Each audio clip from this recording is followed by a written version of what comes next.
This channel does not promote any violent, harmful, or illegal activities. All content provided by this channel is meant for an educational purpose only. আসি পরের খবরে, ঘাটালে master plan নিয়ে এবার তৃণমূলের গান্ধীগিরি। 8ই March দাসপুরের চাঁদপুরের চন্দ্রেশ্বর নদী খনন প্রতিবাদ কমিটির সভায় ঘাটাল মাস্টার প্ল্যানে দাসপুরে নতুন করে খাল খননের বিরোধিতা করে সরাসরি রাজ্যের সেচ এবং জলসম্পদ উন্নয়ন মন্ত্রী মানস ভুঁইয়ার সমালোচনা করেছিলেন স্বপন কর।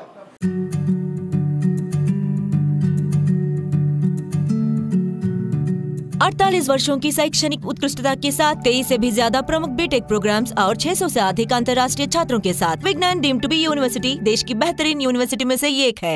সেই স্বপনের বাড়িতেই গোলাপ পাঠালেন সেচ মন্ত্রী। কি বলেছিলেন এই স্বপন কর শুনুন। এবং আমাদের মাস্টার প্ল্যান করবে ঘাটালের লোককে বলেছে আমি মাস্টার প্ল্যান করব, তার জন্য আমাদের এই সাধারণ চাষিবাসীকে দাসপুরের সাধারণ মানুষকে বলির বঘরা বানাচ্ছে, বানিয়ে ঘাটালের বড় বড় মানুষকে তাদেরকে উপহার দিচ্ছে যাতে আগামী দিনে দেবের সিটটা ঠিকঠাক থাকে।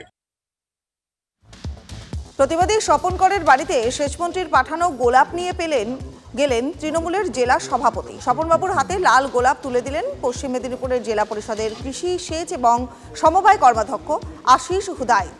1 ঘন্টা ধরে চলে এই আলোচনা। খুব শীঘ্রই প্রতিবাদ কমিটির মুখোমুখি হবেন আশিস হুদায়ত। আলোচনার পর আশ্বস্ত প্রতিবাদ কমিটির অন্যতম পুরোধা স্বপন কর। আমাদের বিজ্ঞান এবং প্রযুক্তির যে সমস্ত সেগুলোকে কাজে লাগিয়ে এখানে যে সমস্ত রেগুলেটর, কালভার্ট গুলো তৈরি করা হবে এবং পাম্প হাউস তৈরি করা হবে সে সম্পর্কে সম্যক ওনার কাছে আমরা বলেছি।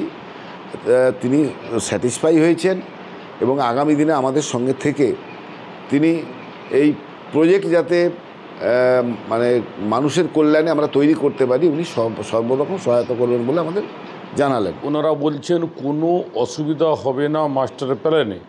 তাহলে আমাদের যে প্রতিবাদ কমিটি আছে আমাদের 2-4 জন, ওনাদের 2-4 জন থেকে একদিন বসা হোক। এখানে কোনো পার্টির কোনো কথা আসেনি, বিজেপি, তৃণমূল, সিপিএম ওসব।